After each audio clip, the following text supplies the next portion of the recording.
করে এই তোমরা কি করো? পিঠা মানে রুটি। তোমরা তো নববর্ষ একদম জমকালো ভাবে পালন করতেছো। আর আমার মার তো কোনো কথাই নেই, মানে কাজকর্ম করতে পারলেই বাসে, এই যে পিঠাটা বানাইতে পারলেই বাসে। তো যদিও এখনকার দিনে মানুষ খাইতে মন চায় কিন্তু বানাইতে মন চায় না সবারই। তো তোমার কত দূর শুরু করছো? মাত্র দেখো হয়ে যাবো, এত সুন্দর করে নিছো। কি দিয়ে খাইবা মা? দিয়ে হালুয়া কই? এই যে হালুয়া, বাবা বাবা বাবা, এই যে হালুয়া, এই যে হালুয়া, সুজির হালুয়া দিয়ে আজকে রুটি খাওয়া হবে। আয়োজনটা খুব দারুণ হচ্ছে। এরকম হালুয়া দিয়ে রুটি খাওয়া কিন্তু অনেক দিন যাবৎ হচ্ছে না। আজকে একটা সুযোগ মতো একটা ধামাকা, হ্যাঁ, সদ্ব্যবহার করা হচ্ছে। তো চলেন খাওয়ার সময় একটু দেখাই দিব নি কি খাচ্ছি, কেমন করে খাচ্ছি।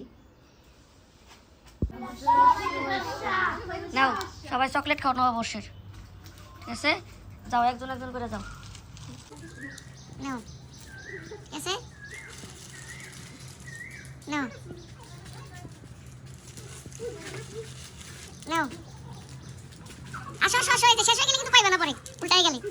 হ্যাঁ আসো,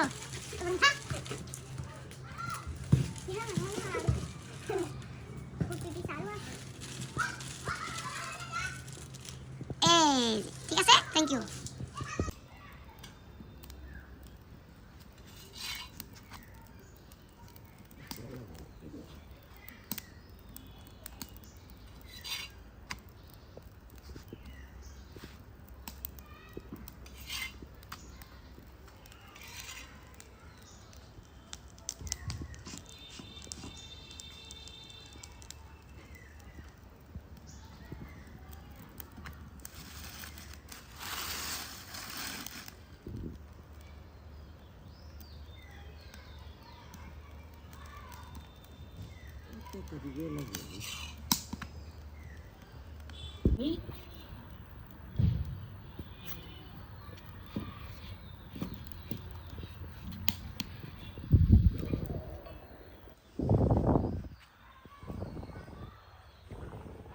গরম অনেক, খাবি কেমনি?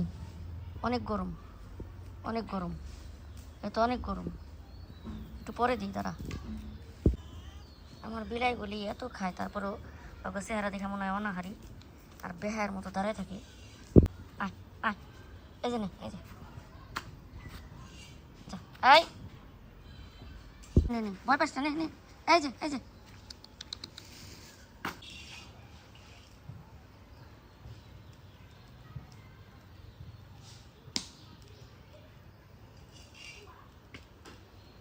অনেক গরম তো খাইতে পারতেছে না, কিন্তু প্রচুর খিদে, ওটা দেখে খুব খুশি হয়েছে, খুব খুশি হয়েছে। ওই যে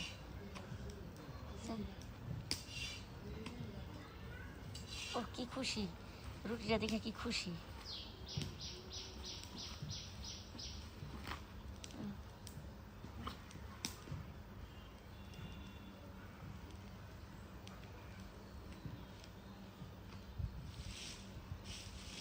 রুটিটা দেখে কি খুশি, দেখছো? রুটিটা দেখে কি খুশি।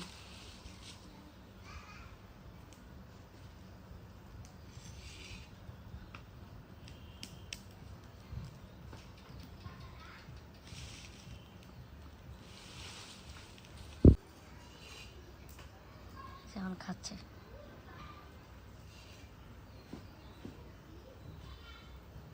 খাওয়া দেখে এগুলাতে তাকাই আছে, দেখছেন? খাচ্ছে খাচ্ছে, খাওয়া দেখে এগুলো তাকাই আছে আমার বেহায় বিড়ালগুলো। আমার মা কষ্ট করে রুটি পিঠা বানাইছে আর আমি এখনো খাই নাই, সেটা তো হবে না। তো আমি রুটি নিয়ে নিয়েছি, একটু বেশি রাতে করে আমি বাসায় ফিরছি। তো তো খাওয়াটা মানে রুটিটা একটু শক্ত হয়ে গেছে, গরম গরম খেলে হয়তো বা আর একটু নরম খাওয়া যেত। এখানে হালুয়া বানাইছেন সুজি দিয়ে, দুধ দিয়ে, এত সুস্বাদু হালুয়া আমি অনেক দিন পরে আসলে খেতে পারলাম। তো আলহামদুলিল্লাহ, আসলে যার যার মা এখনও বেঁচে আছে এবং মা কর্মঠ আছে, এখনও নিজের হাতে কাজ করতে পারেন, বা কাজ করতে চান, এদের সৌভাগ্য আসলে। আমি নিজেকে অনেক সৌভাগ্যবতী মনে করি যে এইভাবে মায়ের হাতের রান্না করা জিনিস খেতে পারি। আসলে মানুষ তো আসলে সব দিক থেকে পরিপূর্ণ হয় না। তারপরেও এই যে ছোটোখাটো পাওয়াটা হয়তোবা অনেকে গোনাই ধরবে না। মায়ের হাতে রান্না খাওয়াটা গোনাই ধরবে না। বাট আমার কাছে বিশাল কিছু, যে মায়ের হাতে রান্না খাচ্ছি। আসলে এত সুস্বাদু হয়েছে যে আমি পাতে গরুর মাংস নিয়েছি, তরকারি ছিল। মনে হচ্ছে না যে ওই গরুর মাংসের প্রতি আমার লোভটা যাচ্ছে। কারণ আমার মায়ের হাতের এই রুটি, মানে চালের রুটি এবং হালুয়া, সুজির হালুয়া প্রচণ্ড রকমের মজা হয়েছে। এত মজা যে অন্য কিছুর উপরে টেস্ট আমার যেতেই চাচ্ছে না। ওইদিকে দেখেন আমার জুবি কিন্তু আমার প্লেটের সামনে বসে আছে। আমি কখন কি খাচ্ছি, কতটুকু নিচ্ছি, কোন সময় মুখে পুড়ছি, সেগুলো সব সে খেয়াল করতেছে। কিন্তু সে কিন্তু আসলে বসে আছে কখন আমি রুটিটা মাংস দিয়ে খাওয়া শুরু করব। তখনই তার যন্ত্রণা শুরু হয়ে যাবে। হাত দিয়ে ধরবে, খেতে চাইবে, আগায় আসবে কাছে। এই হচ্ছে তার প্ল্যানটা। এই কিছুক্ষণের মধ্যেই দেখবেন যে হয়তো আমি ভিডিওতে একটু কেটে কেটে ধারণ করি, কিন্তু তার যন্ত্রণায় আমি খাওয়াটা কষ্টসাধ্য হয়ে গিয়েছিল তখনকার সময়ের মধ্যে আর কি। তারপরেও এদেরকে নিয়ে আমি দেখেনি যে হাঁটাহাঁটি করতেছে, সে কিন্তু বুঝেই ফেলছে, তার নাকে ঘ্রাণ অলরেডি চলে আসছে যে মাংসের ঘ্রাণ, আমি মাংস দিয়ে খাচ্ছি।